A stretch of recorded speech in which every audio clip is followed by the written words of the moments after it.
মকর রাশি। মকর রাশিকে শিবলিঙ্গে গঙ্গা জল, দুধ, বেলপত্র নিবেদন করতে হবে শুদ্ধ মনে। তাহলেই দেখবেন বড় থেকে বড় সমস্যা আপনার জীবনে চুটকিতেই সমাধান হয়ে যাবে। আপনাকে স্বয়ং মহাদেব কৃপা করবে, আর মহাদেব যাকে কৃপা করে তার জীবনে আর কোনো রকম সমস্যা থাকে না। এইগুলো অর্পণ করার পর ওম নমঃ শিবায় মন্ত্রটি জপ করুন, তাহলে আপনার জীবনের কোনো রকম সমস্যা আর থাকবে না।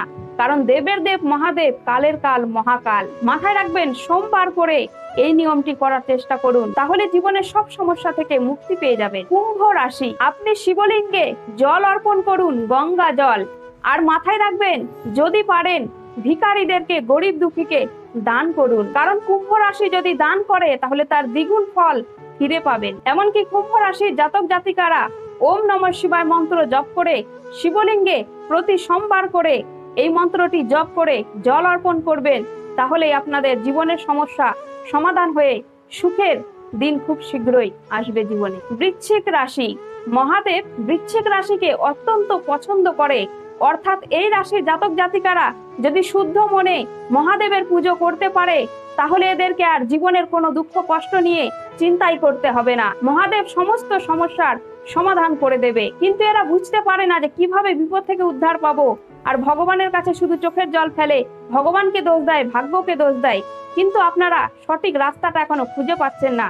মহাদেবের আরাধনা করুন, জীবনের সব সমস্যা থেকে মুক্তি পেয়ে যাবে। মীন রাশির জাতক জাতিকারা অত্যন্ত সরল মনের হয়, এমনকি এরা সহজেই কারো প্রতি বিশ্বাস করে নেয়। মীন রাশির জাতক জাতিকারা অত্যন্ত ধার্মিক, এমনকি দয়ালু প্রকৃতির হয়। অর্থাৎ এরা অন্যের দুঃখ দেখে সহজে সাহায্য করার হাত বাড়িয়ে দেয়। অর্থাৎ এরা অন্যের দুঃখ দেখে সহ্য করতে পারে না। অর্থাৎ এক কথায় মীন রাশির জাতক জাতিকারা দয়ালু প্রকৃতির হয়ে থাকে। আর মহাদেব সবসময় দয়ালু প্রকৃতির, সৎ মনের, সরল মনের মানুষকেই পছন্দ করে।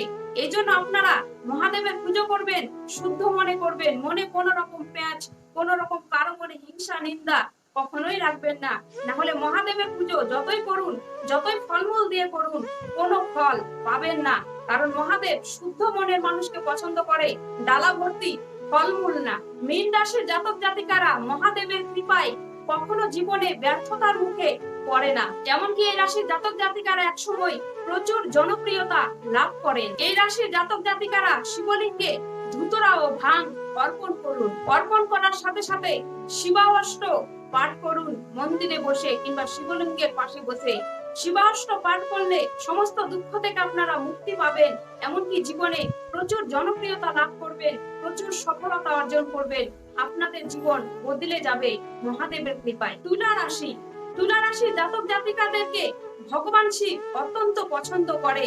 অর্থাৎ তুলা রাশির জাতক জাতিকারা যদি মন থেকে শিবলিঙ্গে জল অর্পণ করে, নিখুঁত বেলপাতা অর্পণ করে, তাহলে স্বয়ং দেবাদিদেব মহাদেব দুহাত তুলে আশীর্বাদ করে, জীবনের সমস্ত কষ্ট দুঃখ সমাধান করে দেয়। তাই তুলা রাশির জাতক জাতিকারা অবশ্যই শিবলিঙ্গে মন শুদ্ধ করে জল অর্পণ করুন, গঙ্গা জল, নিখুঁত বেলপাতা, ধুতরা ফুল, আকন্দা ফুল অর্পণ করুন। এমনকি শুদ্ধ মনে গরিব দুঃখী ভিখারীদেরকে দান করুন। তুলা রাশির জাতক জাতিকারা যত দান করবেন তার দ্বিগুণ ফল ঘুরিয়ে পাবেন।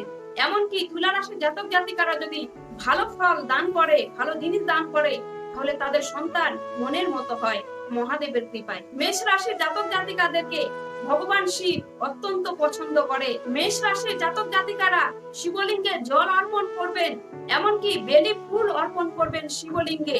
আর বেলি ফুল অর্পণ করার সাথে সাথে এই মন্ত্রটি অবশ্যই বলবেন, শিবায় বাসি, শিবায় বাসি, শিবায় বাসি। অর্থাৎ শিবায় বাসি আবার বলবেন না, বাসি মানে টাটকা বাসি, ওই বাসি না, শিবায় বাসি অর্থাৎ বসি, বশীকরণ। আমরা যদি বাংলায় উচ্চারণ করি তাহলে হবে বসি, কিন্তু সংস্কৃতে উচ্চারণ করতে গেলে হবে বাসি, অর্থাৎ শিবায় বাসি। এই উচ্চারণটি করে বেলি ফুল অর্পণ করবেন, মনস্কামনা পূর্ণ হবে মহাদেবের কৃপায়। তাই আজকে যে রাশিগুলি আলোচনা করলাম, এই রাশিগুলি যদি আপনারা মহাদেবের এইভাবে পুজো করতে পারেন, এইভাবে অর্চনা করতে পারেন, দেখবেন আপনাদের জীবনের সমস্যা আর থাকবে না। আপনাদের সমস্যা চুটকিতে মহাদেব সমাধান করে দেবে। তাই গালে হাত দিয়ে চিন্তা না করে, ভাগ্যকে দোষ না দিয়ে, মন খারাপ করে বসে না থেকে আজ থেকে শুরু করুন। মন কিন্তু শুদ্ধ রাখতে হবে, কারণ মহাদেব একমাত্র মন শুদ্ধ ব্যক্তিদেরকে পছন্দ করে। যাদের মন ভিতর থেকে সরল, শুদ্ধ, দয়ালু প্রকৃতির হয়, সেসব মানুষকে মহাদেব পছন্দ করে। আপনারা হয়তো ভাবছেন জল অর্পণ করার সময়, পুজো করার সময় মন শুদ্ধ করে করব, আবার কিছুক্ষণ পর লোকের উপর হিংসা করতে শুরু করে দেবো, লোকের ক্ষতি করতে শুরু করে দেবো। মাথায় রাখবেন, মানুষের চোখ থেকে বাঁচতে পারবেন, কিন্তু ভগবান শিবের চোখ থেকে কখনোই বাঁচতে পারবেন না। আর যদি আপনারা খারাপ কাজ করেন, অন্যায় কাজ করেন, লোকের ক্ষতি করেন, লোককে হিংসা করেন, তাহলে কোনো শিব পুজোর ফল আপনারা পাবেন না। অনেকে শিব পুজো করে আর ভাবে শিব পুজো তো অনেক করি, কোনো ফল পায় না, শিব পুজো করা বেকার। না বন্ধুরা, একদমই না। শিব পুজো যারা করে তাদেরকে মন শুদ্ধ রেখে করতে হয়, তবেই তারা ফল পায়। কারণ একটা কথা মিলিয়ে নেবেন, রাবণও শিবের পুজো করতো আর রামও শিবের পুজো করতো, কিন্তু রাবণ শিব পুজো করতো কেন? সুখ ভোগ করার জন্য, অন্যের ক্ষতি করার জন্য, শক্তি চাইতো যে আমাকে অনেক শক্তি দাও মহাদেব, যাতে আমি যুদ্ধতে জয়ী হতে পারি, যাতে আমার সোনা লঙ্কা হয়, সুখ হয়, শান্তি হয়।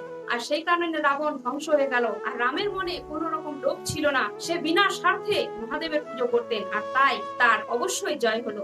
এই কারণে শিব সরল, এমনকি ভক্তিমতী স্ত্রীদেরকে, পুরুষদেরকে পছন্দ করে। ভিডিওটি ভালো লাগলে কমেন্টে জানাবেন কোথা থেকে দেখছেন। ধন্যবাদ।